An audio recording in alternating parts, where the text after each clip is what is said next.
이제 신소재 갈 거야. 신소재 보면 여러분들 교재 47페이지 한번 보세요. 여기 보면 물질의 전기적 성질을 이용한 신소재 나와 있지. 여러분들 신소재가 뭐니? 신소재 뭐야? 맞아. 우리 책에는 뭐라고 나와 있어? 기존의 소재의 화합물의 조성이나 결합 구조를 변화시켜서 그랬어요. 화합물 조성이나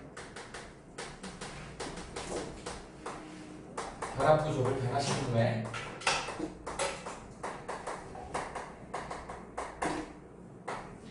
그래서 뭐라고 표현할까요? 새로운 물성이 나오는 거지. 물성, 물질의 특성 이렇게 얘기합니다. 그래서 이걸 가지고 이제 신소재 말 그대로 새로운 분야에 이용하는 거, 우린 이걸 갖다가 신소재라고 합니다. 근데 그 신소재를 우리 교재에 나와 있는 것처럼 어떻게 돼 있어? 전기적인 성질 넘겨볼까요? 자기적 성질, 그 다음에 바이오미믹이라고 해서 생체 모방한 거, 그 다음에 나노 기술이 굉장히 작은 거죠. 10의 마이너스 9승 나노 기술을 모방한 거. 이제 내용이 되게 많습니다. 이 내용을 좀 하나하나 짚어가야 돼서 좀 한번 해보자고요. 먼저 첫 번째 47페이지에 있는 전기적 성질을 이용한 신소재에 나와 있는 첫 번째 나와 있는 게 액정이 나와 있어. 그냥 바로 그냥 합시다. 액정이 뭐니? 액괴 뭐야? 액체 괴물. 액정 뭘까? 액체 결정이야. 액체 결정의 주요 말입니다. 액체 결정. 리퀴드, 크리스탈, 보통 이제 디스플레이 이렇게 얘기하죠. 그래서 우리는 LCD 모니터다 이런 말 많이 들어봤지? 모니터, LCD 모니터. 그게 바로 액체 결정이야. 액체 결정이 어떤 느낌이냐면, 니네 겨울에 그 손 시려울 때 뭐라 그러지? 손난로? 손난로 중에 가루로 돼 있는 거 말고 액체로 돼 있는 거 뭔지 알아? 그래서 뜨거운 물에다 녹이면 투명한 액체가 되는데 그 안에 알루미늄 똑딱이가 들어있지. 그래서 똑딱하면 어떻게 돼요? 쫙 굳으면서 열이 막 나오잖아. 그치? 그게 뭐냐면 액체에서 결정으로 바뀌는 거야. 그런 걸 우리는 액체 결정이라고 해. 액정이라고 해. 그러니까 때에 따라서 액체 상태로 있다가 어느 순간이 되면 고체 형태를 유지하는, 그래서 액체하고 고체를 왔다 갔다 하는 그런 애들을 우리는 액정이라고 얘기합니다. 액정의 기본은 어떻게 생겼냐면 이런 식으로 생겼어요. 기다란 막대기처럼 생겨서 막 중분한 방울이 이렇게 액체 상태는 이렇게 되어 있다고. 그런데 기다란 막대기다 보니까 얘가 여기 안에 이렇게 전하를 띄고 있어. 플러스 마이너스 이런 식으로. 그래서 중분한 방울로 막 이렇게 되어 있는 이런 상태가 지금 무슨 상태냐면 액체 상태로 이렇게 되어 있습니다. 그런데 얘가 지금 전기를 띄고 있기 때문에 여기다가 전기장을 걸어주자니, 전기장을 걸어주게 되면 얘가 특정한 방향으로 이렇게 일렬로 쓰더라는 거야. 일렬로 이렇게 쓰더라는 거지. 전기장의 방향에 의해 가지고 여기가 플러스가 되면 여기는 마이너스일 것이니 여기는 플러스겠지. 마이너스죠. 플러스죠. 이렇게 쫙 일렬로 쫙 쓰라는 거야. 전기를 걸어주고. 이런 상태가 되면 우리는 뭐라고 합니까? 고체 상태가 되지. 그래서 결정 상태가 되는 거지. 그래서 이 사이를 왔다 갔다 하는 애들이죠. 전기장을 걸어줄 때, 전기장을 풀어줄 때. 그래서 고체하고 액체 사이를 왔다 갔다 하더라. 이걸 이용해가지고 이제 우리가 이용하는 거지. 자, 그러면 액정을 어디다 이용하냐면 이제 디스플레이 장치, LCD 모니터 같은 거 쓴다고 했죠. 그래서 칼라 TV 같은 거 할 때 색깔을 어떻게 구현해내는지 그거에 대한 기본적인 원리를 여러분들이 알고 있으면 됩니다. 자, 그래서 우리가 빛이라고 하는 거를 알아야 되는데, 우리 빛의 대표적인 거는 빛을 다른 말로 뭐라 그러냐면 일렉트로마그네틱 웨이브다. 그래서 전자기파라고 얘기를 합니다. 그래서 얘는 니네 학교 다닐 때 뭐라고 배웠니? 횡파라고 배웠죠? 횡파가 어떤 거야? 종파, 횡파 기억나? 횡파 어떤 거야? 이렇게 가는 거지. 자, 종파는 어떻게 가는 거야? 이렇게 가는 거야. 횡파는 어떻게 가는 거야? 이렇게 가는 거지. 자, 선생님이 니네들 쳐다보고 있어. 이렇게 봐봐. 어떻게 가요? 이렇게 간다. 그런데 얘가 전자기장이야. 일렉트로마그네틱 웨이브야. 얘는 전기적 진동하고 자기적 진동으로 얘가 진공 속에서 전파가 되는 애가 빛입니다. 그러다 보니까 얘네들이 어떻게 되냐면 이런 파동의 형태로 간다. 얘가 심지어는 어떻게도 간다고? 누워서도 가요. 막 이런 식으로도 가요. 막 정우정사하고 다 한다. 그래서 얘를 표현할 때 어떻게 한다고? 제가 봐봐. 이렇게도 가지만 이렇게도 가고 이렇게도 가고 이렇게도 가는 애들이 있더라는 거지. 그거를 다발로 빛이 쏟아지면 우리가 보통 빛을 표현할 때 어떻게 표현하냐면 이렇게 진동하고 이렇게 진동한다, 이렇게 진동한다, 이렇게 진동한다 이렇게 얘기를 합니다. 그래서 이 빛 중에서 하나만 골라내고 싶은 거야. 그래서 우리는 쓰는 게 편광. 이 지금 현상이 횡파라는 증거를 편광이라고 하는 현상을 우리가 이용하는 거예요. 편광. 폴라리제이션 우리 이렇게 얘기죠. 이렇게 얘기하는데 편광은 얘를 편광판이라고 하는 판을 만들어서 쉽게 생각하면 이런 거예요. 종이에다가 커터칼 있지? 커터칼로 종이를 싹싹 오려. 세로로 싹싹 오려요. 그럼 이런 슬릿이 생기는 거야. 그러면 어떻게 되냐? 여기에 있는 이 세로로 되어 있는 애들만 쏙 빠져나오겠지. 이렇게 된다. 전체 전후좌우 사방으로 다 있는 빛 중에서 딱 요 슬릿만 통과할 수 있는 애만 빠져나오는 거야. 이렇게. 그 다음에 그 뒤에다는 누구를? 이번에는 수평평광판을 놓는 거지. 종이를 가로로 이렇게 짜는 거야. 이걸 우리는 수직평광판이라고 하고 이거를 수평평광판이라고 얘기합니다. 그러면 얘가 어떻게 되겠냐? 이렇게 서 있는 애만 통과했는데 누워있는 애니까 어떻게 돼요? 통과를 못하지. 이런 상황이 벌어지는 거야. 이렇게 통과를 못합니다. 그래서 보통 일반적으로 수직평광판하고 수평평광판을 동시에 사용을 하면 빛이 통과를 못하게 되어 있는 것이야. 이게 이제 빛의 무슨 현상이야? 편광 현상이죠. 이게 우리 요새 선글라스 많이 끼고 다니잖아. 선글라스가 이 편광 현상을 이용해서 빛의 눈으로 들어오는 빛의 양을 줄인 거라고. 그러니까 선글라스를 쉽게 생각하면 선글라스 이렇게 확대해서 보면 여기에 세로 슬릿이 있고 가로 슬릿이 있다고 생각하면 돼. 그래서 일부만 골라서 우리 눈에 보이게 되는 거야. 이렇게 되는 거죠. 눈부심을 방지하는 거지. 이걸 우리는 편광이라고 한다. 그럼 이제 우리는 액정을 요 사이에다 집어넣을 것이야.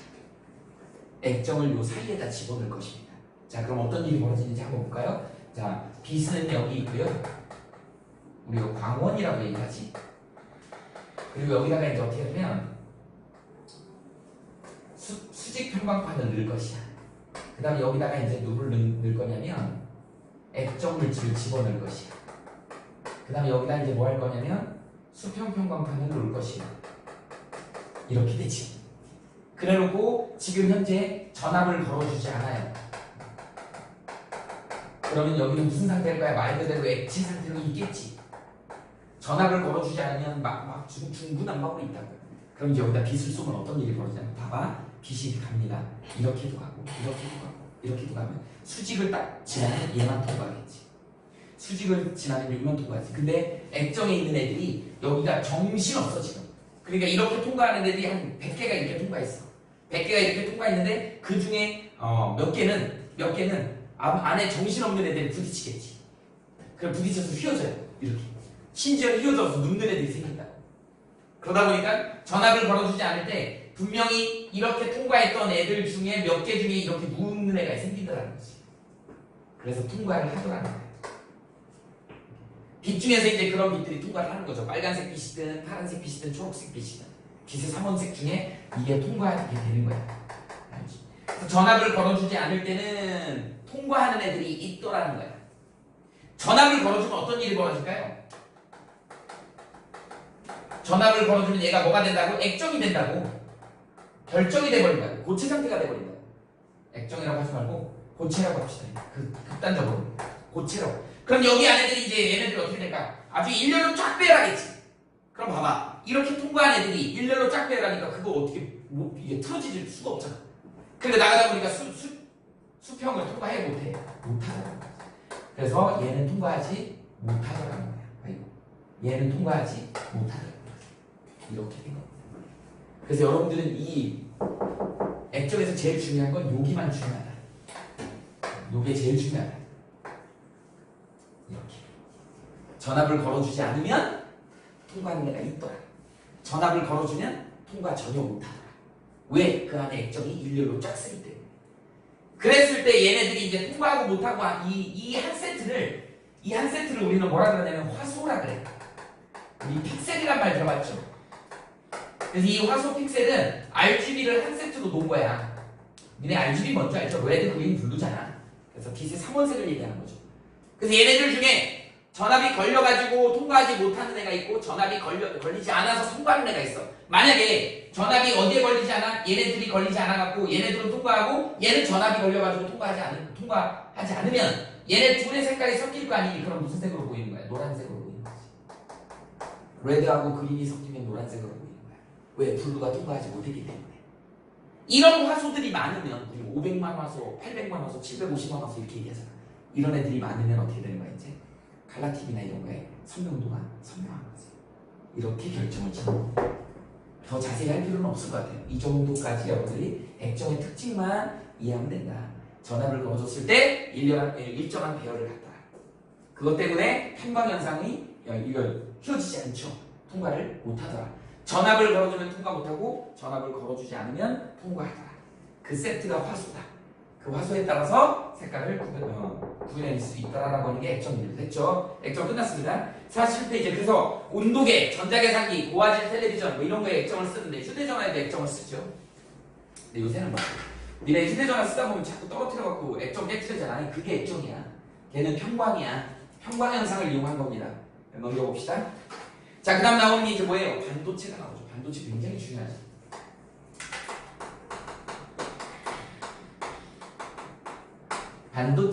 반도체 우리가 세마이컨덕터 이렇게 얘기하는데 반도체 같은 경우는 전기가 통했다 안 통했다라고 하는 거야. 그래서 이걸 설명하려면 여러분들이 이제 통과에서는 이 과정을 배우는지 안 배우는지 학교에서 다뤄주는 선생님들이 있을 거예요. 근데 물리학 1에서는 정확히 이걸 다뤄요. 간단하게만 설명을 해줄게.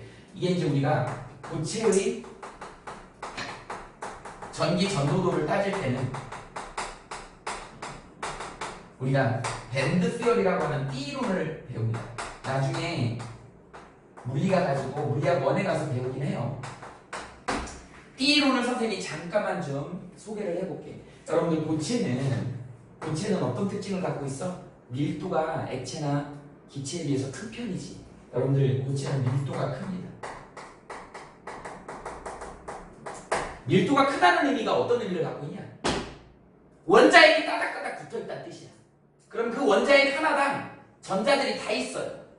근데 이놈의 원자핵들이 따닥따닥 붙어있다 보니까 어떤 일이 벌어지냐면 이렇게 에너지 레벨이 이렇게 생기죠. 여기에 핵이 있어, 플러스. 그럼 여기도 에너지 준위가 이렇게 있죠. 전자들의 에너지 준위가 이렇게 부정식적으로 이렇게 있잖아. 그런데 그 옆에 원자핵이 또 있어. 그 옆에 원자핵이 또 있어. 그 옆에 원자핵이 또 있어. 이런 게 고체야. 따닥따닥따닥 붙어있다 보니까 밀도가 큰 거지.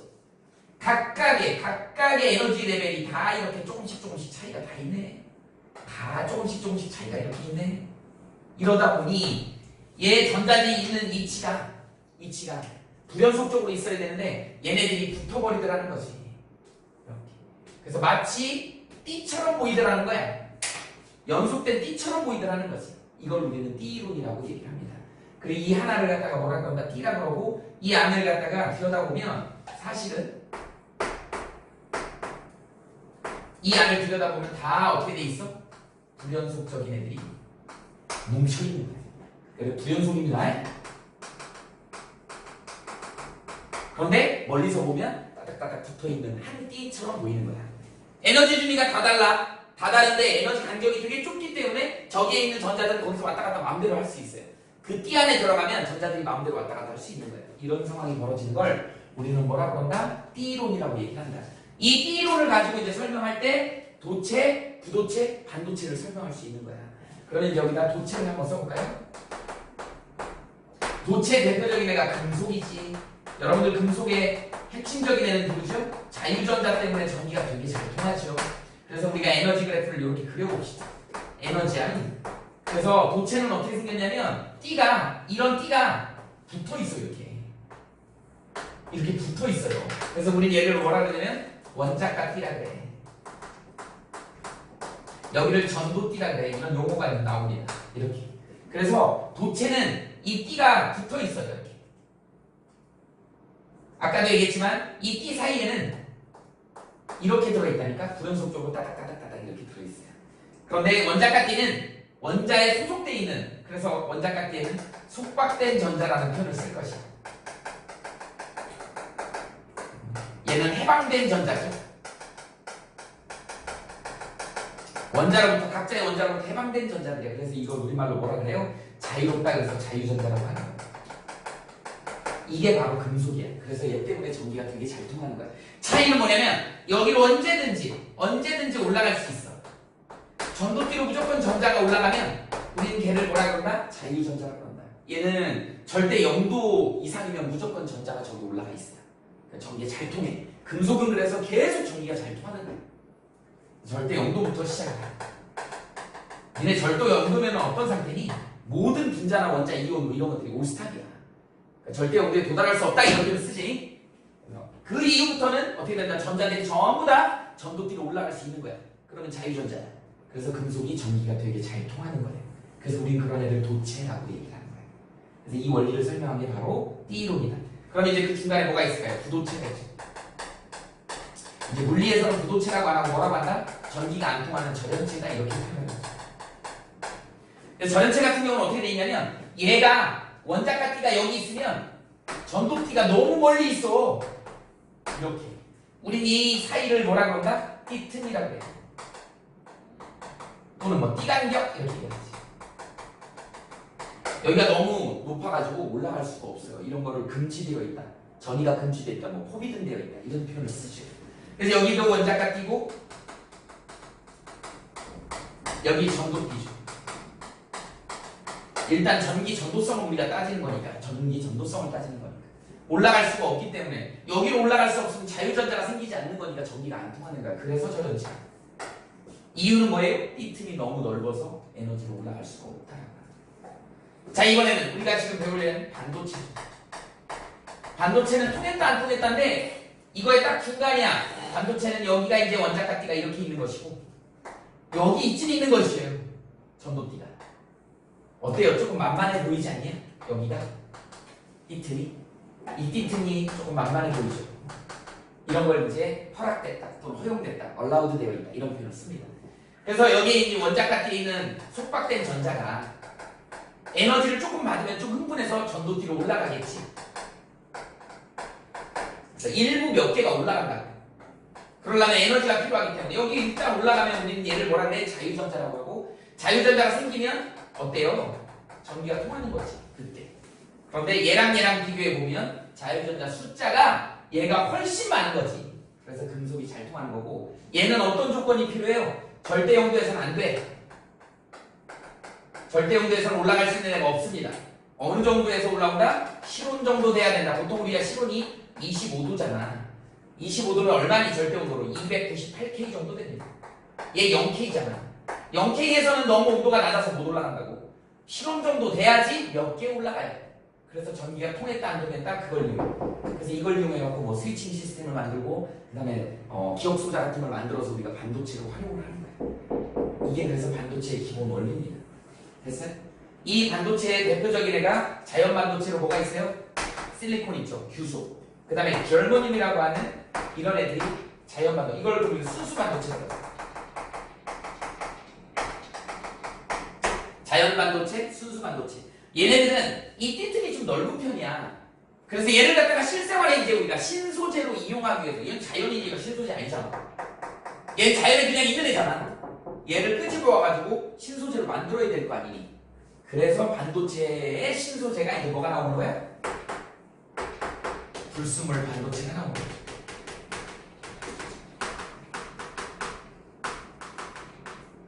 불순물 반도체를 만들어서 쓰게 된다. 불순물 반도체의 핵심은 뭐예요? 이 띠틈을 잠깐 줄여주는 거야. 띠틈을 줄여가지고 잘 이동해 갈 수 있게. 전도띠로 전자가 잘 올라갈 수 있게. 그러면 전기가 훨씬 더 잘 통하겠지. 그래서 조절하기가 쉽겠죠. 자, 지민아 여기 봐봐. 자, 그래서 불순물 반도체는 뭐가 있냐면 우리가 이 불순물을 집어넣는 걸 뭐라 그래? 도핑한다라 그래. 도핑한다라 그래. 이 용어도 좀 중요하니까 알아두세요. 불순물을 집어넣는 걸 도핑한다. 자, 불순물 반도체에는 뭐가 있다? P형 반도체하고 N형 반도체가 있습니다. 이거 비교할 줄 알아야 돼요. N형 반도체. 우리가 이제 P형 반도체, N형 반도체 그러면 P가 왜 P형 반도체냐면 포지티브 홀 이렇게 얘기를 합니다. 얘는 뭐라 그래? 네거티브 홀 이렇게 얘기를 하죠. 그래서 P형 반도체는 플러스 구멍이 있다는 뜻이야. 그래서 우리 이거 뭐라고 배웠니? 양봉이라 그래요. 그 다음에 얘는 마이너스 구멍이죠. 전자라고 표현을 하죠. 그래서 P형 반도체는 양봉이 우리 뭐라고 하냐면 전하 운반자 이런 표현을 써요. 전하를 나르는 양봉이 전하를 나르고 전자가 전하를 나르는 그런 역할을 하는 걸 P형 반도체, N형 반도체. 얘를 도핑을 어떻게 할 거냐면 자 여기 보면 P형 반도체는 14족을 베이스로 까는 거야. SI 아까 있었죠? 얘를 한 99.9% 쓰는 거야. 99%. 거의 대부분을 규소를 써요. 그리고 여기다가 불순물을 누굴 넣어주냐면 13족의 뭐 인균 같은 애들을 집어넣는 0.01%. 이걸 아주 골고루 도핑하는 거야. 자, 봐봐. 최각전자 몇 개예요? 4개지. 4개의 규소를 배경을 깔아놓고 13족인, 그러니까 전자가 3개 있는 인균 같은 애들을 아주 소량을 갖다 불순물로 골고루 쫙 퍼뜨려 놓는 거야. 그럼 여러분들은 어떻게 느끼겠냐? 니네 어떻게 느껴요? 전자가 4개 쫙 깔려있는 애들 중에 전자가 부족한 3개짜리가 일부 듬성듬성 들어있어. 그럼 니네 눈에는 어떻게 보일 거냐면 플러스 구멍이 있는 것처럼 보일 것이야. 전자가 부족하니까. 그리고 얘네들이 마치 이동해 가는 것처럼 보이는 거예요. 이걸 우리는 P형 반도체. 그래서 P형은 양봉이 이동해 간다 생각하시면 돼요. P형은 양봉이 이동해. 자, 이번에는 N형은 어떻게 되는 거냐면 똑같이 방식은 똑같습니다. 똑같은 방식으로 14족을 자 SI를 99.99% 이렇게 집어. 이번에는 15족을 집어넣는 거예요. 전자 하나가 더 있는 15족의 뭐 아르세닉, 비소라 그러는데 0.01% 이렇게 집어. 그러면 4개가 배경인데다가 3개를 집어넣었어. 4개가 배경인데다가 3개를 집어넣었어. 그럼 어떻게 될까요? 자 마이너스 3개가 아니고 5개를 집어넣었어. 마이너스가 떠다니는 것처럼 보일 거 아니니? 전자가 하나 더 있으니까. 그래서 N형 반도체는 마이너스가 왔다 갔다 하는 그런 전하 운반자가 전자인 이런 반도체라고 얘기를 합니다. 나중에 이제 저기 가면 물리학 원에 가면 자세히 하는데 얘가 이제 플러스 P형 반도체 같은 경우는 여기가 이만큼 올라옵니다. 원자과 전자. 그래서 이 간격이 이만큼 줄어드는 거고 전자를 집어넣는 N형 반도체는 여기까지 올라가요. 그래서 간격이 이렇게 좁아거든요. 이런 차이가 있어요. 그래서 이 띠틈 간격을 조금 더 좁히는 역할을 하는 애가 불순물을 집어넣어가지고 그걸 조절하는 거야. 그러면 조금 더 향상된 그런 반도체를 쓸 수 있는 거지. 그게 불순물 반도체. 그래서 불순물 반도체, P형 반도체, N형 반도체는 이렇게 된다. 그럼 우리한테 이제 신소재는 뭐가 있냐면 거기에 뭐가 있어요? 다이오드가 나와 있지. 다이오드 먼저 설정할 것이지. 자, 첫 번째 PN 접합 다이오드. 우리 책에는 그냥 다이오드만 나와 있죠. 그 다이오드가 PN 접합 다이오드야. 그래서 PN 접합 다이오드는 뭐를 하는 장치냐면 결론부터 얘기할게요. 정류작용을 하는 장치야. 정류작용을 하는 장치입니다. 정류작용이 뭔데? 전류를 한쪽 방향으로만 흐르게 하는 거예요.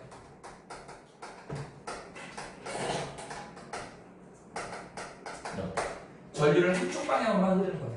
자, 그러면 PN 접합 다이오드는 어떻게 만들어지는 거냐면 P형 반도체하고 N형 반도체를 이렇게 접합을 시키는 것이야.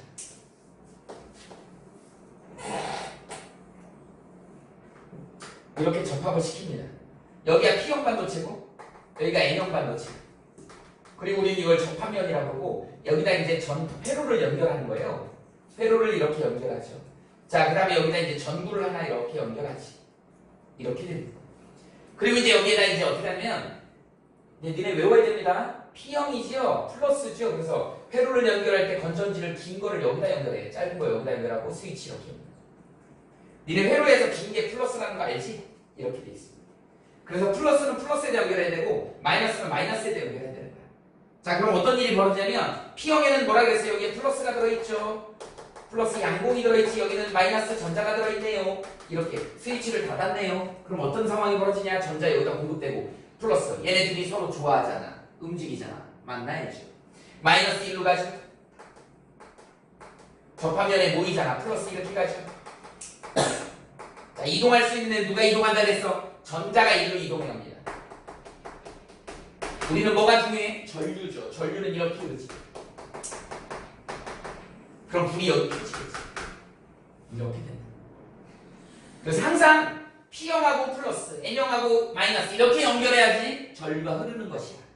이런 걸 우리는 뭐라 그러냐면 이 다이오드에 이런 표현을 쓰죠. 순방향 전압이 걸렸다.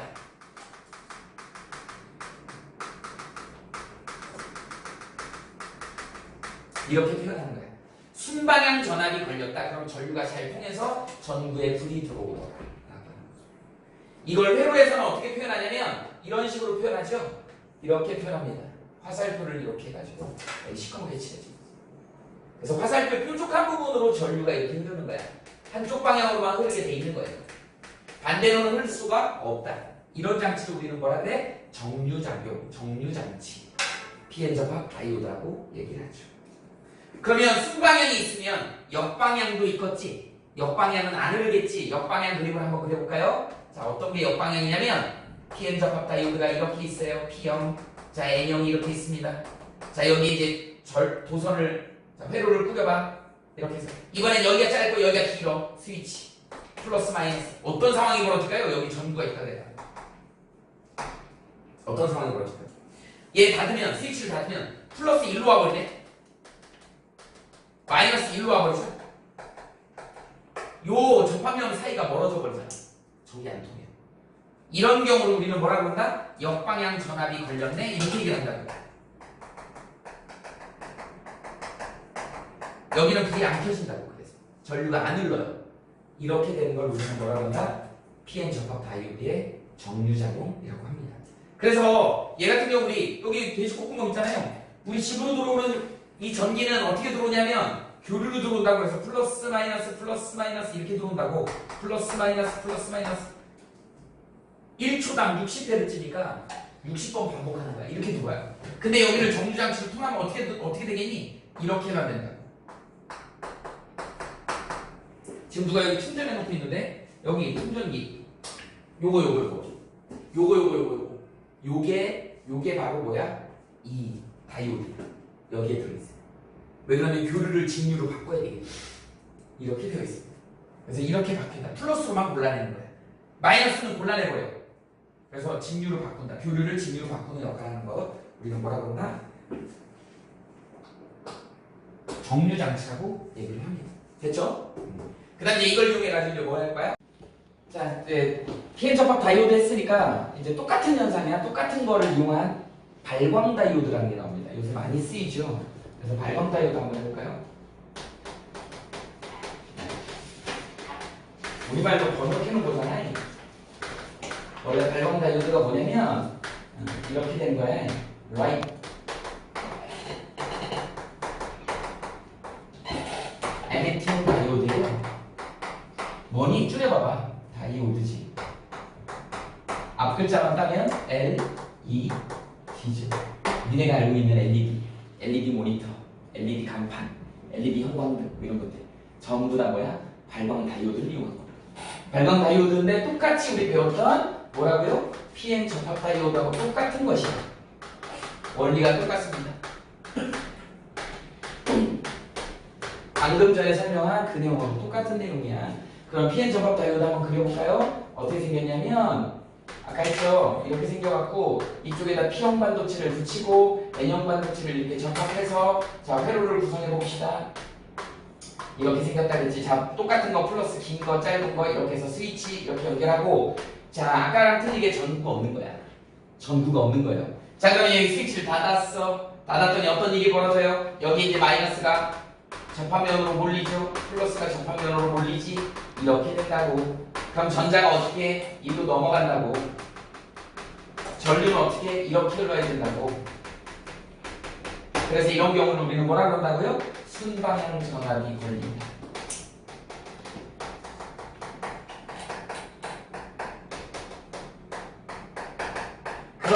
그런데 발광 다이오드는 뭐야? 다이오드 자체 안에 들어있는 물질의 물성 때문에 여기서 불빛이 나는 거예요. 이거 자체가 불빛을 내는 거야. 그래서 얘를 우리는 바로 뭐라고 한다? 발광 다이오드라고 한다. 그래서 그 램프가 있잖아요. LED 램프가. 그 안이 그게 거기에 PN 접합 다이오드가 들어있는 거야. 근데 그 안에 물질에서 빛이 나는 거예요. 빛이 나는 거야. 그러다 보니까 이 순방향이 걸리면서 어떤 일이 벌어지냐면 니네 잘 아는 N형 반도체에서 P형 반도체 양공으로 뭐가 이동해 가는 거야? 전자가 이렇게 이동해 가는 거야. 그러니까 N형 반도체에 있는 전자가 에너지가 높은 상태, 에너지 상태죠. 에너지가 높은 상태에서 양공인 P형으로 내려가면서 어떻게 된다고요? 빛을 밖으로 방출합니다. 빛 에너지를 이렇게 방출하는 거. 이 색깔의 에너지에 따라서 이제 뭐가 결정이 되는 거야? RGB가 결정이 되는 것이야. 그 에너지 갭 차이가 어떻게 되는 거야? 블루가 제일 크고 그린, 그 다음에 레드죠. 에너지 갭 차이가 이렇게 되는 거야. 그래서 이 색깔을 가지고 이제 우리 어떻게 돼요? 빛은 삼원색이니까 뭐 RG에 섞으면 노란색이 되고 GB 섞으면 청록색이 되고 그 다음에 뭐요? RD 섞으면 뭐 자홍색이 되고 이렇게 해가지고 우리 뭐요? 신호등도 만들고 뭐 이런 거 하는 거예요. 신호등에 노란색 신호등도 있잖아요. 신호등에 파란색이 아니라 초록색도 있고 파란색도 있는 거야. 그 안에 원래 빨간색하고 초록색인데 초록불이라고 그러잖아요. 근데 거기에 파란색도 들어있어. 왜냐면 정록생명 때문에. 정록생명인 사람들은 빨간색하고 초록색을 구별을 못하거든. 그러니까 파란색 불이 초록불에 자세히 보세요. 오늘 집에 갈 때 자세히 봐봐. 그 신호등에 초록불에 파란색 램프가 들어있어. 파란색을 구별해야 되기 때문에. 그래서 초록색 구별이 안 되니까. 어쨌든 이런 거를 우리는 뭐라 그런다? 발광 다이오드라고 한다. 발광 다이오드는 그러니까 지가 뭐예요? 순방향이 꼭 적용이 돼야 되는가요? 불이 켜지려면 역방향이 걸리면 불이 안 들어오는 거예요. 그래서 PN 접합 다이오드가 똑같더라. 자, 넘어갑시다. 자, 이번에는 이제 뭐가 나오니? 트랜지스터. 아마 트랜지스터가 시험 문제는 잘 나올 것이에요. 트랜지스터가 하는 일, 결론부터 얘기할게. 트랜지스터는 무슨 일을 하냐면 첫 번째, 증폭작용을 해요. 신호의 증폭작용을 합니다. 두 번째 뭐를 한다? 스위치 작용을 해요. 스위칭 작용. 두 가지 작용을 동시에 합니다. 역할을. 그래서 이 두 가지가 시험 문제 되게 잘 나오는, 이게 어떤 메커니즘을 통해서 일어나는지도 여러분들이 좀 알면 좋은데 간단하게만 설명할게요. 전자 소자 중에 트랜지스터가 어떻게 생겼냐면 이렇게 이런 식으로 뭐 라디오라든지 컴퓨터에 이런 애들이 되게 많이 들어있어요. 얘는 다리가 3개야.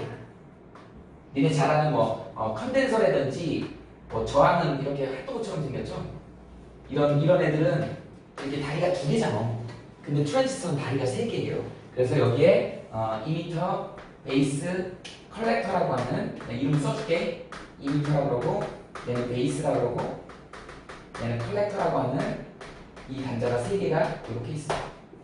그러면 이 트랜지스터의 기본적인 원리는 뭐냐면 PN 접합 다이오드를 하나 더 연결한 거야. 그래서 보통 하나만 예를 들어줘 볼게요. PNP형이 있어요. PNP형 트랜지스터를 한번 선생님이 예를 들어줘 볼게. 이렇게 생겼다고.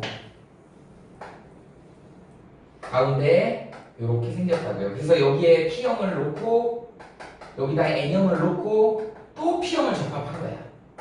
그래서 이런 경우는 PN, P형 이렇게 얘기를 합니다. 자, 저 가운데 있는 N이 머리카락보다 더 얇아요. 그렇게 얇게 되어 있어요. 그래서 얘를 갖다 이제 어떻게 된다? 회로를 연결하는데 여러분들이 이제 외워야 될 거는 이런 거죠. 자, 이렇게 회로를 연결합니다.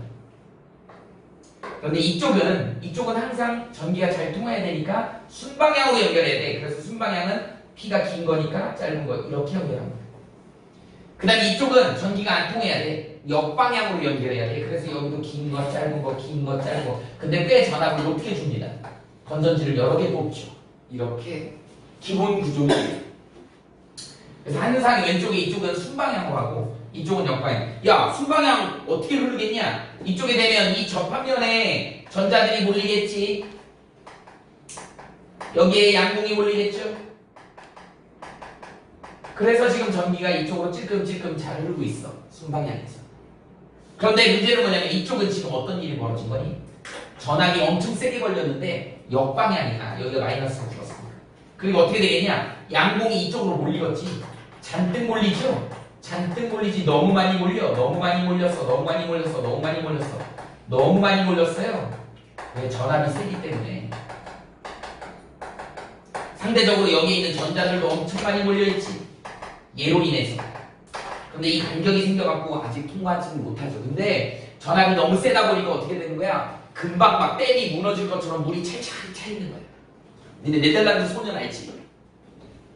모르나? 집에 가고 있는데 댐에 구멍이 나갖고 거기다 그거 알잖아요. 그래서 손가락을 막고 있었지. 근데 손가락이 너무 아픈 거야 밤새. 이거 빼야 될 것 같은데 아파서. 그래서 이제 그거 빼면 마을이 물에 잠길 것 같고 끼고 있으니까 너무 손가락이 아프고 이게 개인의 이익이 하고 이제 공동의 이익 이걸로 이제 그죠? 윤리 시간에 나오는 그런 문제죠. 어떻게 하겠지? 어떻게 할 거야? 다른 손가락은 이거 빼다가 무너지면 어떻게 해? 이거 큰일 납니다. 빼다가 조금 무너지면 그 입 때문에 완으로 무너진다고. 마치 그런 상황이 하지. 찔끔찔끔 한쪽에서 전자가 넘어가고 전류가 흐르고 있는데 얘는 지금 물이 찰차게 차갖고 이거 어떻게 할 수가 없는 거야. 그런 상태에 이게 가변전압이야. 살짝만 얘가 조금만 바꿔주잖아? 그럼 이게 왕 무너져 버리는 거야. 왕 무너져서 어떻게 되냐면 얘가 이쪽으로 통째로 흘러가 버리는 거야. 이렇게 돼요. 얘네들이 지금 계속 뒤에 배경으로 갖고 있는 거야. 막 금방 넘칠 것 같아. 여기서 찔끔찔끔하다가 얘 조금만 변화시켜주면 얘가 왕 무너져요. 그러다 보니까 어떻게 돼요? 증폭작용이. 작은 신호가 엄청나게 큰 신호로 바뀌는 거지. 이것도. 그래서 그걸 증폭작용. 여기만 흘렀을 때는 일로 못 갔으니까 스위치가 열려있는 거라고. 근데 얘가 이렇게 가면 스위치가 닫힌 효과라고요. 그래서 이걸 우리는 스위칭 작용이라고 얘기합니다. 보통 아날로그에서는 증폭작용을 많이 쓰고요. 우리가 이제 디지털에서 스위칭 작용이라고 보통 얘기하지. 디지털은 통했다 안 통했다 통했다 안 통했다 그걸 얘기하는 거니까. 그래서 아날로그에서는 양적인 측면, 적은 양이 갑자기 많아지더라, 증폭. 디지털은 통했다 안 통했다 이제 하는 거니까 안 통했다가 여기 완전 무너져서 그냥 통하는 거지. 이렇게. 여기서 이제 우리 얘를 갖다가 이미터라고 하고 얘를 갖다가 베이스라고 하고 얘를 갖다가 컬렉터라고 얘기를 하는 거죠. 이 정도야. 이 정도만 여러분들이 알아주시면 됩니다. 트랜지스터의 역할이야. 두 가지 알아주시면 되죠. 됐죠? 자, 그 다음에 이제 우리 책에 나와 있는 직접 회로라고 하는 게 나오죠. 이거는 뭐 IC 회로라고 그러지. Integrated Circuit 뭐 이렇게 표현하는데 얘네 이거 어디서 많이 쓰냐? 지금 카드 쓰잖아. 버스 카드 뭐 이런 거, 교통카드, 그다음 신용카드. 예전에는 신용카드 어떻게 돼요? 긁었잖아. 마그네틱 선이 있어. 근데 마그네틱이 하도 저쪽 뭐 누구죠? 저쪽 이렇게 우리나라 동포 있잖아요. 조선족 뭐 이런 사람들이 자꾸 복제하고 막 이러고 그 복제 못하게 하려고 복제 기술이 워낙 발달하다 보니까 복제 못하게 하려고 요새는 다 전부 카드 어떻게 되니 뽑잖아. 그죠? IC 카드를 씁니다. 접촉하기도 하고. 이게 직접 회로라는 표현을 씁니다. 그래서 여기에는 여러 가지 회로들을 작게 만들어갖고 초소형화해서 거기다 넣어가지고 거기서 이제 계산도 되고 다 되게끔 만드는 거. IC. 그 다음에 이제 뭐 태양전지 나오죠. 태양전지라고 하는 애는 다른 거 없어. 전기 생산해내는 거잖아. 전기 생산해내는 거니까 뭐냐 이거. 비대에너지가 뭘로 바뀌는 거니? 전기 에너지로 바뀌는 거죠. 우리 여기서 쓰는 게 뭐 직광판이라고 그러지. 태양전지의 직광판이고 태양열을 이용하는 건 직열판이다. 좀 다른 거야. 태양 열 에너지를 이용해 갖고 라면 끓이는 거야. 이거는 뭐예요? 태양 빛을 이용해서 뭐를 이용하는 거야? 전기를 생산해내는 거야. 나중에 이제 물리 시간에 배우는데 이런 걸 뭐라 그래요? 광전 효과다 이렇게 얘기합니다. 빛을 쬐었더니 전기적 현상이 일어났다 뭐 이런 거야. 전자가 튀어나왔더라. 광전자가 튀어나온다 이런 효과입니다. 요거까지만 알아두시면 됩니다. 태양전자는 빛에너지가 전기에너지로 바뀌어주는 거예요. 그 다음에 뭐가 나오니? 반도체의 전기적 성질, 이런 성질들을 이용해갖고 여러 가지를 이용하더라고 하는 거죠. 이런 애들을 이제 지금까지 설명한 걸 가지고 이용하는 게 뭐가 있어요? 거기 보니까 압력 감지기가 있지.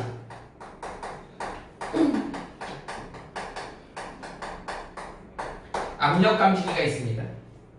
니네 집에서 많이 쓰는 거죠. 뭐야? 체중계.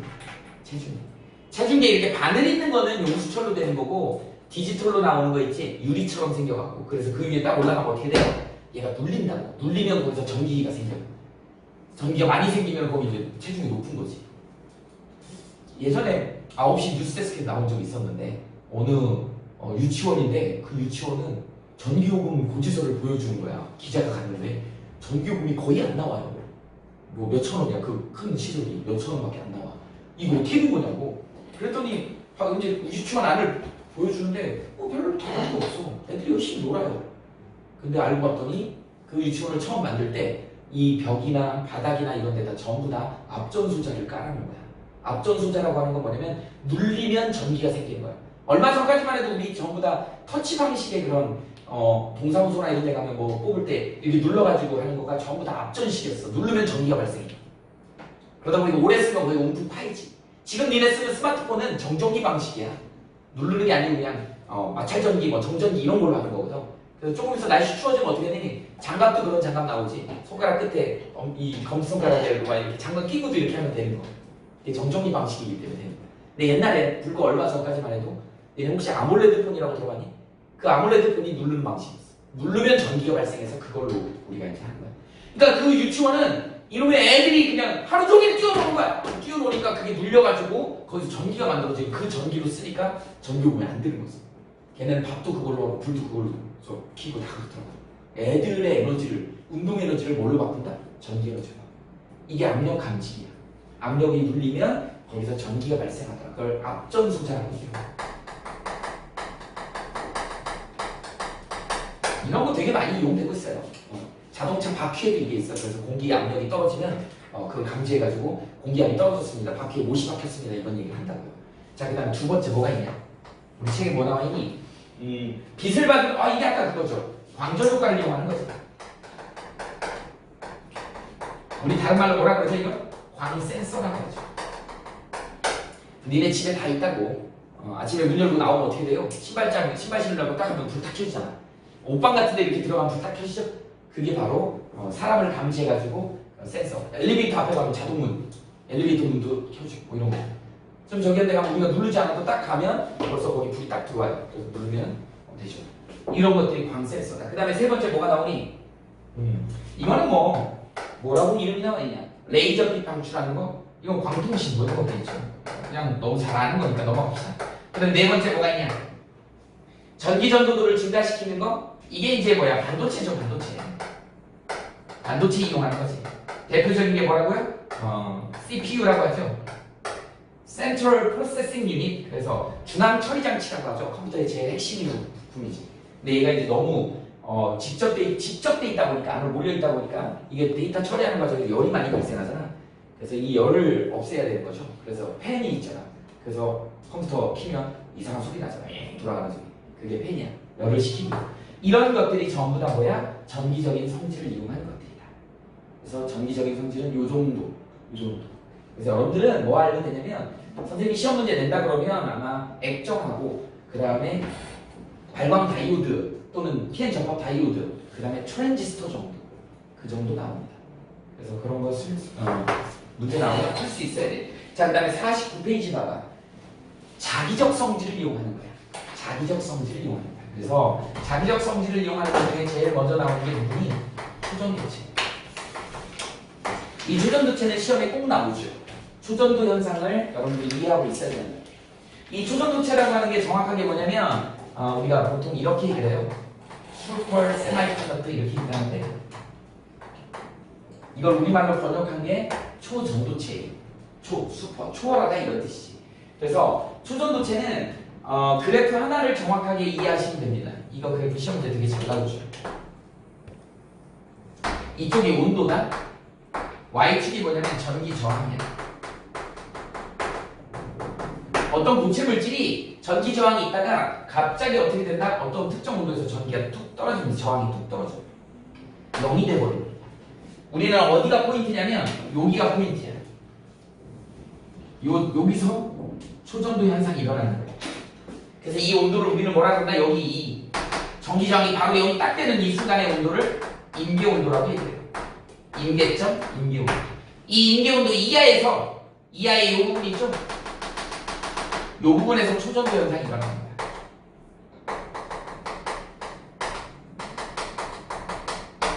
이 초전도 현상이 어떤 현상이 있냐면, 일단 여기서 보이는 것처럼 전기 저항이 0이죠. 전기가 엄청 잘 통하는 거야.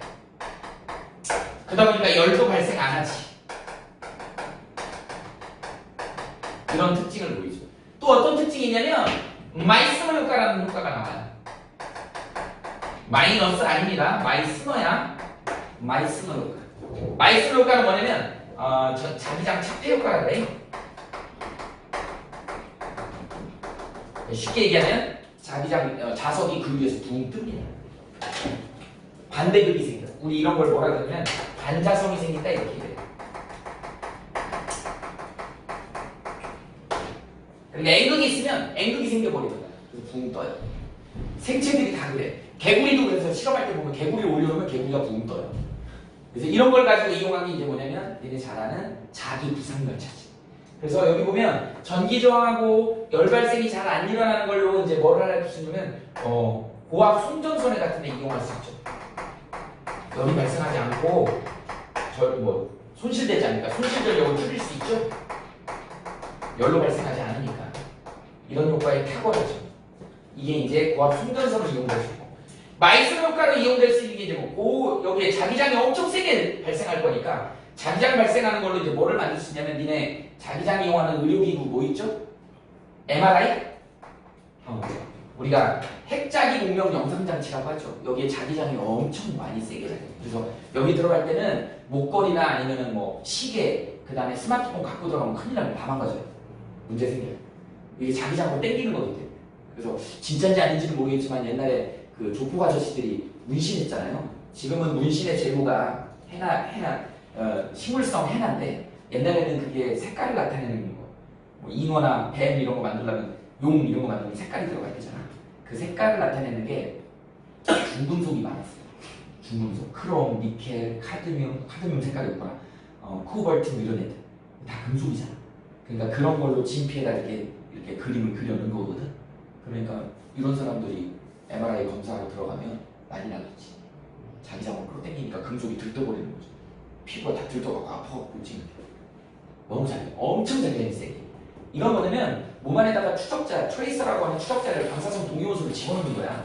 그래놓고 눕혀놓고 MRI를 돌리면 자기장이 생겨갖고 그걸로 끌어당기는 거죠. 그럼 그 추적자들이 몸 안을 돌아다니는 거야. 그거를 갖다 촬영을 하는 거예요. 그러면 이제 암세포나 이런 데 있으면 오래 머무는 거야. 그럼 이제 그런 게 영상으로 나타나는 거지. 그런 거 조사할 때 쓰는 게 바로 MRI다. 자기장이 엄청 세게 이거는 자기장이 되게 강한 그런 애들이 마이슨 효과는 뭐예요? 세 번째. 붕 뜨죠. 그러니까 뭐야? 자기 부상열차. 똑같은 자기장이긴 얘네 둘이 조금 달라요. 자, 초전도 현상 중에 자기장을 센 걸 얻을 수 있다. 그래서 MRI 같은 걸 이용할 수 있다. 초전도 현상 중에 마이슨 효과가 있는데 얘는 반대가 생겨서 붕 뜨더라. 그래서 이걸 자기 부상열차를 이용하더라. 여러분들은 이렇게 세 가지 정도 알아두시면 될 것 같아요. 특성이죠. 이게 바로 초전도 현상이고 우리는 여기서 또 뭐가 중요해? 임계온도가 중요하죠. 지금 현재 임계온도가 몇 도냐면 여러분들 100K, 90K, 100K예요. 여러분들 100K면 어느 정도니? 마이너스 173도잖아. 너무 온도가 낮은 온도죠. 이 온도까지 낮추려면 액체질소 몇 통 써야 돼. 액체질소 되게 비싸요. 액체질소 너무 비싸다고. 그러니까 사실은 얘네들을 현실적으로 이런 걸로 활용을 하려면 온도를 좀 더 높여야 돼요. 우리가 실온으로 만약에 높인다 그러면 실온 25도잖아. 25도면 K로 하면 얼마야? 298K죠. 그럼 앞으로 몇 K를 더 올려야 되는 거야? 198K를 더 올려야 돼. 어마어마하게 다른 물질을 발견을 해내야 되는 거예요. 그래서 지금도 아직 연구 중에 있는 겁니다. 그래서 이 초전도 현상을 이용하려면 조금 더 이 초전도 현상이 나타나는 이 임계온도를 어디로? 이쪽 라인으로 좀 옮겨야 돼. 그래서 얘 연구 제목이 항상 여기에 누가 보냐면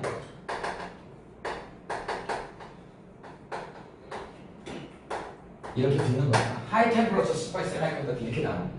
저게 뭐냐면 고온 초전도체라고 하는 거예요. 고온이란 말이 붙는 이유는 우리가 현실적으로 쓰기 위해서는 임계온도를 좀 올려야 된다. 그래서 그런 물질을 만들려고 노력을 하고 있습니다. 지금 현재도 신소재 중에 많이 쓰이는 이런 데 쓰이려고 만들고 있다. 그러면 니네 49페이지의 내용을 다 설명한 겁니다. 됐죠? 그렇게 정리하시면 돼요. 자, 그 다음에 이제 하나 넘겨볼까요? 이제 뭐가 나오니? 생체 모방이야. 생체 모방.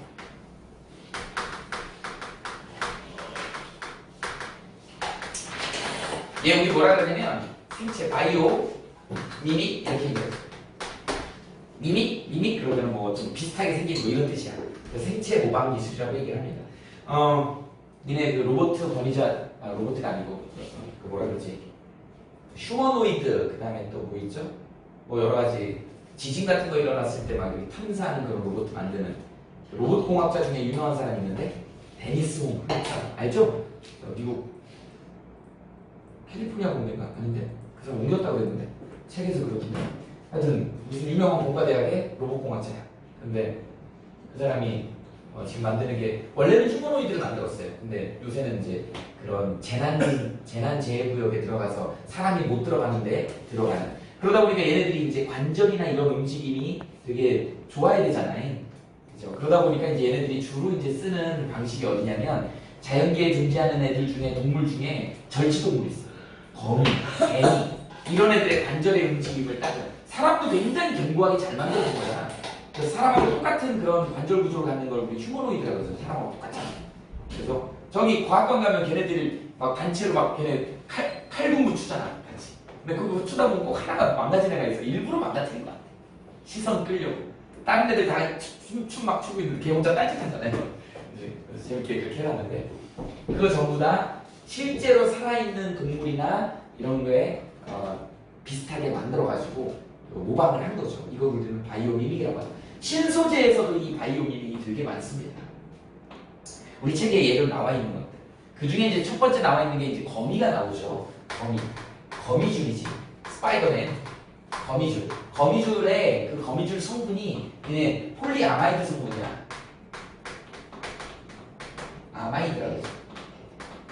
우리 단백질 폴리펩타이드 배웠지? 폴리펩타이드하고 아마이드 똑같은 말이에요. 근데 고분자 하는 사람들이 펩타이드라고 안 쓰고 아마이드라는 표현을 써요. 어떻게 생기냐면 CO, NH 이렇게 생기네. 이렇게까지 자세히 알 필요 없습니다. 그냥 거미줄이 굉장히 견고하더라. 그래서 거미줄로 섬유를 짰어요. 그래갖고 그걸 갖다 겹치기를 했더니 총알이 못 뜨거. 방탄섬유를 만들고. 그 대표적인 게 케블라 섬이라고 해갖고 니네 부모님들 그 등산복에 보면 팔꿈치 무릎하게 좀 까끌까끌한 그 천 있지. 그게 방탄 소재야. 그래서 바위 같은 데 쓸려도 이게 안 찢어지게 하려고 이렇게 만든 거예요. 그게 이제 자연계 어디에서 거미에서 추출하는 그런 성분을 또는 그렇게 비슷한 모양으로 합성을 한 성분이다. 그래서 바이오미믹 중에 첫 번째. 두 번째 뭐가 나오니? 거기 보니까 뭐 반사판, 고양이 눈이 뭐 그 뒤에 반사판이 있어가지고 밤에 보면 되게 무섭잖아요. 개나 고양이 밤에 이렇게 깜짝깜짝 놀래요. 선생님 운전할 때 밤에 헤드라이트 딱 비추면 눈이 동그래서 나한테 걔도 헤드라이트 쌍라이트를 나한테 비추는 거야. 무서워요. 걔 뒤에 반사판이 있대. 이제 그걸 이용해가지고 도로 반사판이나 이런 것도 만드는 거, 생체에 있는 거를 응용한 거지. 독고마리는 너무 잘 알죠, 니네. 독고마리 열매는 산속을 막 헤매다가 나왔더니 여기 옷에 막 붙어있더라는 거야. 그래서 가만히 보니까 걔가 갈고리를 갖고 있어. 그 섬유에 이렇게 걸려있는 거야. 이걸 이용해서 만든 게 찍찍이잖아요. 벨크로. 벨크로가 거기서 나온 겁니다. 바이오미믹입니다. 그 다음 나온 게 뭐예요? 상어비늘이 있지. 상어가 배 부분하고 지느러미 부분 이런 부분들이 비늘 종류가 다 다르더라는 거야. 그래서 그걸 응용해가지고 전신 수영복을 만들어서 경기력 향상에 도움을 줄 수 있는 그런 수영복을 만들기도 했더라. 그죠? 그 다음에 이제 또 뭐가 나오냐면 개코도마뱀이라고 나와요. 개코도마뱀. 도마뱀을 창문에다 쫙 던졌더니 창문에 찰싹 붙는 거야. 아무것도 없는데 걔 도대체 뭐 때문에 붙지? 그래서 발바닥을 보니까 발바닥이 특이하게 생겼다라는 거야. 그래서 그런 거 형태를 유지해가지고 그걸로 테이프도 만들고 그걸로 장갑 같은 걸 만들어가지고 이렇게 잘 미끄러지면서 뭐 위험한 거 떨어뜨리고 막 이런 작업을 하는 사람들이 이런 장갑을 끼면 이제 미끄러지지 않고 마찰력을 극대화시켜서 이렇게 심지어는 고층 빌딩 같은 데서 이렇게 붙어가지고 스파이더맨처럼 다닐 수 있는 그런 개코 장갑, 개코 도마뱀, 개코 테이프 이런 거를 만들 수 있더라라고 하는데 바로 이제 바이오미믹 중에 또 하나죠. 개코. 예전에 그 뭐 SNS에서 본 적이 있는데 중국 방송에서 그 야외에서 방송을 하는데요. 야외에서 방송을 하는데 그 방송 관계자는 뭐 AD 정도 되겠어. 그 방송 관계자가 그 방송용으로 쓰려고 이제 문화재래요. 내 키만한 도자기를 이렇게 그 구르마 같은 걸 끌고 나오는 거야. 나오다가 지금 완전 장치가 해갖고 나와야지. 그냥 그리고 나오다가 뭐에 턱 걸려갖고 와장창 깨버린 거야. 7억이래. 그 AD 어떻게 되겠어요? 물론 그 박물관이나 이런 데야 뭐 보험 들어놨겠지만 그거 하나밖에 없는 거잖아. 전재산 털어도 할 수 없는. 그러니까 그런 거 할 때 장갑을 끼든지 아니면 안전장치가 있고 그 장갑 같은 거 낄 때 이제 그런데 이런 개코 장갑을 쓰는 거예요. 그런 게 필요하다. 그 다음 나와 있는 게 이제 뭐예요? 연꽃 같은 경우는 연잎, 연꽃잎 요새 또 건강식품으로 많이 쓰이더라고요. 연꽃 가지고 장난해봤니? 토란잎 이런 걸로 물방울 들어가면 물이 이렇게 도로록 굴러다니잖아. 그게 왜 그러냐면 그 연잎 위에 이런 입자들이 이렇게 이런 분자들이 있대요. 그래서 먼지나 이런 것들이 여기에 이렇게 앉는 거야. 그래서 비가 와서 물이 쓸어내려 버리는 거야. 그럼 깨끗해져요. 여기는 불교의 상징이잖아요. 연꽃이 시궁창을 아주 더러운 곳에서도 살면서 거기 있는 그 시궁창을 정화시켜주고 거기서 꽃도 피우잖아. 되게 아름다운 꽃을 피우잖아요. 그래서 연꽃의 그 뿌리가 뭐야? 연근이잖아. 연근 먹어봤지? 연근에 구멍이 뻥뻥 뚫려있죠. 그게 그래서 저게 통기성 구조를 갖고 있는 거야. 걔가 이제 구멍이 뚫려서 산소 공급해주고 막 이러면서 그 밑에 있는 시궁창을 정화시켜주는 거야. 그래서 연꽃이 그런 역할을. 연꽃잎도 되게 깨끗해요. 그런 문제 때문에. 그래서 이걸 응용해갖고 자동차 도료를 이런 걸로 만드는 거지. 그러면 자동차 세차할 필요가 없는 거야. 세차할 필요 없고. 그냥 끌고 다니다가 피 한 번 오거나 물 한 번 뿌리면 그냥 세차돼버리는 거죠. 세제를 바를 필요가 없는 거야. 이걸로 섬유를 만들면 세제를 쓰지 않고 그냥 빨래할 필요도 없는 거야. 아예 섬유 자체가 오염이 안 되는 거야. 뭐 묻으면 휴지로 닦아버리는 거야. 그런 종류가 바이오미닉, 연꽃 같은 데서 이렇게 응용을 해서 끄집어낸 거다. 그 다음 뭐 나오니 뭐 해파리 유형 특성을 이용해갖고 로봇 만들고요. 그 다음에 뭐 달팽이관을 뭐 해갖고 달팽이관에서 우리 소리를 듣잖아. 그걸 이용해가지고 청각 센서도 만들기도 하고 소리 센서를 만들기도 하고 여러 가지 많아요. 여기 안 나오는 건 이제 뭐 모르포텍스 섬유 뭐 이런 거 나오죠. 모르포텍스 섬유 같은 경우는 뭐냐면 나비, 모르포텍스 나비라는 게 있어. 나비가 빛을 받으면 색깔이 오묘한 색깔이 나와. 니네 오묘한 색깔 나오는 애 지금 뭐 있지? 똥파리 있지, 똥파리. 똥파리 색깔 보면 오묘하지. 이게 빛이 반사되는 거에 따라 다르게 보이잖아. 모르포텍스가 그런 거야. 그래서 그걸로 드레스를 만들면 어떻게 돼요? 조명에 따라서 옷 색깔이 변하는 거야. 굳이 염색해서 천을 만들 필요가 없는 거예요. 빛에 따라 색깔이 변하는 그런 천. 이런 것들을 우리는 바이오미믹이라고 얘기를 합니다. 그래서 니네 혹시 학교 프린트에서 선생님이 적어준 것만 외우면 돼요. 시험 문제는. 그 정도. 그래서 일부 몇 개 선생님이 소개를 해줬다. 그 다음 나오는 게 이제 뭐예요? 나노 기술이야.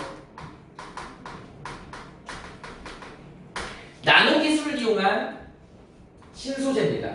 여러분들 나노 1나노미터가 얼마예요? 1 곱하기 10의 마이너스 9승미터입니다. 여러분들 나노가 9승이야. 마이크로가 10의 마이너스 6승이지 10의 3승꼴로 바뀌죠. 그 다음에 나노가 10의 마이너스 9승. 그 다음에 마이크로, 나노. 그 다음 뭐냐? 피콘가? 하여튼 그렇습니다. 10의 3승, 1000배씩 간다. 나노미터는 10의 마이너스 9승.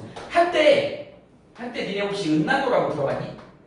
은나노가 엄청 유행이었어요. 이거 아주 그냥 은나노 주가가 엄청 올라가서 은나노를 다루는 회사들의 주식이 엄청 뛰었어. 그 은나노가 없는 데 없었어. 애들 옷도 은나노, 양말, 무좀 예방해준다고 은나노, 뭐 은나노는 뭐냐면 은 입자가 한 4개에서 5개 정도 얇게 핀 거야. 그래서 은나노. 얘가 균을 죽여요. 균을 없애는 항균 작용을 합니다. 99.99%. 그래갖고 난리가 난 거야. 그 양말을 막 은나노를 만들어 무좀 예방할 수 있는 그런 양말이다. 엄청 많이 팔렸어요. 이렇게. 근데 어느 순간에 다 사라졌지. 왜 사라졌을까? 뻥은 아니야. 비싸서. 이게 어떤 연구원이 뭘 했냐면, 세균을 몰아낼 정도면 정상세포가 문제 없을까? 정상세포하고의 관계를 조사해봤어요. 그랬더니 정상세포도 똑같이 공격해. 은나노 과도하게 사용하면 암이 걸릴 확률이 높다고 다 사라진 거예요. 야, 은이 무슨 뭐 생각이 있거니? 비싼 세포 구조 다 공격하는 거지. 우리 저기 횟집 조금 비싼 데 가면 금가루 뿌려줘요. 회. 그게 그런 효과야. 그 스시 장인들 어때요? 거의 남자들이 많죠. 남자들 화장실 가서 어떻게 특정 부위를 만지잖아. 그리고 그 손으로 스시를 썰잖아. 그치? 그걸로 초밥 만들고. 거기에 손에 묻어있던 균들이 어떻게 돼? 거기에 번식을 하겠지. 날씨가 흐린 날 회를 먹지 말라고 하는 이유도 그런 거야. 그래서 그걸 방지하기 위해서 그 사람들이 금가루를 뿌리는 거야. 금가루도 은나노, 금나노야. 균을 없애는 효과가 있어요. 약간 있어 보이기도 하지만 사실은 금나노가 그런 균 같은 거를 죽이는 그런 역할을 하기 때문에. 근데 그것도 많이 먹으면 안 되겠지. 그죠? 그런 상황도 있거든요. 이 나노가 그 정도로 얇게 펴는 거다. 얇게 펴는 거다. 그 중에서 이제 그 크기의 탄소 나노 기술이야. 탄소 나노 기술 중에 거기 그림에 나와 있는 게 뭐예요? 그래핀이야. 그래핀은 어떻게 발견을 했느냐면 옛날에 흑연에다가 스카치 테이프를 붙여갖고 한꺼번에 쫙 벗겼더니 이런 구조가 생기더라. 마치 니네 흑운모처럼 판상 구조가 생기더라. 그래피는 접을 수 있는 모니터예요. 플렉서블하다고 얘기하지. 그래서 이거는 웨어러블 기기에 많이 씁니다. 그래서 집에 니네 운동복 있잖아. 운동복에 모니터 달려있지. 집에 다 그런 거 하나씩 있잖아요. 그죠? 운동할 때 그거 입고 뛰잖아요. 그래서 어떻게 돼요? 뛰다가 이제 내 기록을 갖다가 터치하면 어떻게 돼요? 다 주치의들한테 넘어가는 거지. 주치의 한 명씩은 다 있잖아. 그죠? 이렇게 된다. 이게 웨어러블 기기들한테 많이 왜 접을 수 있고 구겨지고 말 수도 있기 때문에 이게 그래핀의 특징입니다. 근데 이 그래핀의 장점이 뭐냐면 강도가 엄청 세요. 인자 강도가 강철에 한 200배, 300배 되는 거야. 강력하죠. 이 정도 되고 전기 전도성이 되게 좋아요. 열 전도성도 되게 좋아요. 그 다음에 심지어 투명해. 이렇게 이런 걸 이용해가지고 이제 우리 접을 수 있는 모니터를 쓸 수 있다. 또는 웨어러블 기기에 쓸 수 있는 그런 모니터를 쓸 수 있다. 그래서 그래핀이 최근에 각광받고 있는 그런 소재들이다. 이번에 그 삼성에서 출시한 거 있잖아. 저거 딱 비슷한 거. 출시했냐? 연기한다고 막 그랬더니 나왔어. 저거 딱 비슷한 거. 그죠? 그게 이런 소리. 그래. 그 다음에 나오는 게 이제 탄소 나노튜브 구조. 얘를 김밥 말듯이 돌돌 마는 거야. 길밥 말듯이 돌돌 말아갖고 거기 그림처럼 그렇게 생겼어. 이게 그거같이 생겼다, 그지? 한여름에 더울 때 끼고 자는, 이렇게 껴안고 자는 죽부인이라 그러지? 그것처럼 생겼죠. 대나무로 만든 죽부인처럼 생겼는데 51페이지에 나와 있는 거. 그걸 우리는 뭐라 그래? CNT라고 얘기해. 카본 나노튜브. 그래서 탄소 나노튜브라고 표현했어.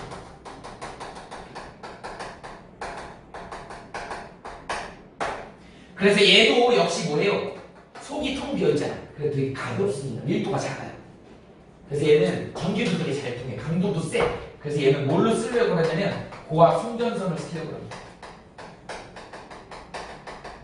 한국전력에서 한전에서 이거 고압 송전선으로 지금 고려하고 있어요. 아까 여기 우리 했던 거 뭐 있니? 어디 있었니? 이거 있죠, 이거. 얘랑 지금 쓰고 있는데 고려하고 있는데 얘 쪽이 좀 더 우세한 걸로 알고 있어요. 그래서 탄소 나노죠. 지금 현재 고압전선은 문제가 뭐냐? 문제가 뭐예요? 원래는 고압전선 전기를 잘 통해야 되니까 구리선을 썼거든. 근데 구리선이 이게 무게가 무거워요. 밀도가 커. 산속에서 축축축 늘어져 버려. 늘어져 버리니까 되게 위험하잖아. 그래서 이거 문제점을 저기하기 위해서 뭘로 바꿨냐면 알루미늄으로 바꿨어. 근데 알루미늄을 알루미늄이 좋으면 우리 도선 알루미늄으로 쓰지 왜 우리는 구리선으로 써? 알루미늄에 문제점이 있어. 전기 저항이 커. 열이 발생해. 아까 열 발생 안 한다고 이게 좋다 그랬죠. 어디 있었니? 근데 이 도선 알루미늄 도선 열이 발생. 그래서 가정에 알루미늄 못 쓰는 거야. 불나요. 불나니까 뭐야? 피복을 쓰일 수가 없어. 열이 발생하니까. 그럼 만약 가정용으로 알루미늄 도선을 쓰면 노출시켜놔야 돼. 그럼 애들이 가다가 막 만지면 짜릿짜릿 전기 먹고 막 그러겠지. 안 되는 거야. 그래서 고압전선만 알루미늄을 씁니다. 너네 산속에 있는 고압전선 있잖아요. 그거 통 알루미늄이야. 열이 발생하기 때문에 피복을 씌울 수가 없어. 그러니까 노출된 알루미늄이야. 비 오면 그래서 지지직 소리가 나는 거야. 물이 적셔져가지고.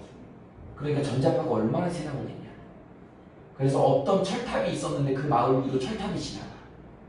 막 마을 사람이 한꺼번에 20명 막 안에 걸려 죽고 막 이래. 그래서 막 소송 걸고 지금 소송 걸린 마을이 되게 많아. 근데 한국전력에서 아이 그런 거 없어. 안 돼. 문제 없어. 보고된 게 없어. 이렇게. 그런데 걔네들 양심이 있으니까 어떻게 돼요? 바꾸려고 노력을 하고 있어요. 그래서 둘 중에 하나 하려고 했어. 근데 얘는 문제가 뭐예요? 아직 이런 걸 만들어내지 못했기 때문에 이 도선은 안에 뭐가 지나가야 돼? 액체 질소가 지나가야 돼. 그 긴 도선의 사이에다가 액체 질소를 다 흘리게 하려면 돈이 얼마나 많이 들겠어. 그래서 이거에 좀 보유가 되고 이쪽으로 가고 있는데 이것도 역시 이제 이걸 어떻게 키울까? 성장시켜야 되거든. 사실은 그냥 쉽게 설명하려고 흑연을 스카스테이프 붙여서 띈다 그랬는데 너 지금 스카스테이프 띄워 붙여가지고 그거 어떻게 연결할 거야? 이거 그거 뒤에 김밥 말듯이 말 거야.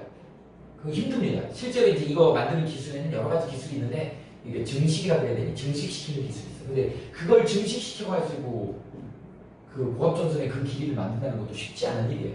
그래서 둘 다 하여튼 단점이 있는데 어쨌든 그래서 둘 다 고압 송전선을 어쨌든 채택을 하려고 노력을 하고 있다. 얘는 새로운 걸 만들어야 되고 얘도 역시 증식시키는 과정이 좀 필요해요.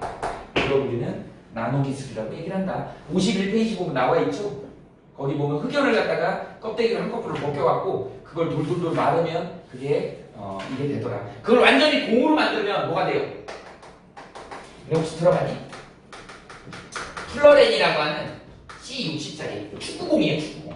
그래서 우리 애칭으로 뭐라 그러냐면 버키볼이라고 해. 축구공처럼 생겼다. 그래서 버키볼이라고 얘기합니다. C60짜리로 여기 오각형, 육각형이 이렇게, 육각형 어떻게 그리냐? 육각형이 이렇게. 이게 쫙 연결되어 있는 거야. 축구공, 오각형, 육각형 개수 아니에요, 혹시? 여기니?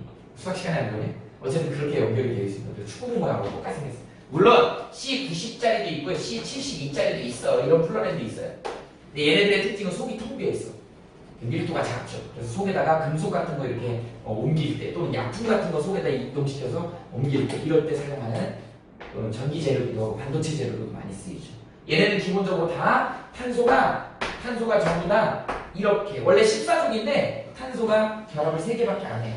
그러다 보니까 전자가 하나 있죠. 이게 마치 자유전자처럼 돌아다녀갖고 전기 전도성이 좋은 거야. 이걸 우리가 뭐라 그런다? 나노 기술이라고 해요. 그래서 탄소의 나노 기술. 자, 그래핀 있고, 그 다음에 탄소 나노튜브 있고, 그 다음에 또 플러렌도 있고. 얘네들은 흑연 같은 데서 나오는 거예요. 원료가 흑연이었다. 이 정도 알아주시면 될 것 같습니다. 다 됐죠? 이렇게 하면 순서대로 끝납니다. 그래서 나머지 문제 풀어보면 될 것 같아요. 그렇죠?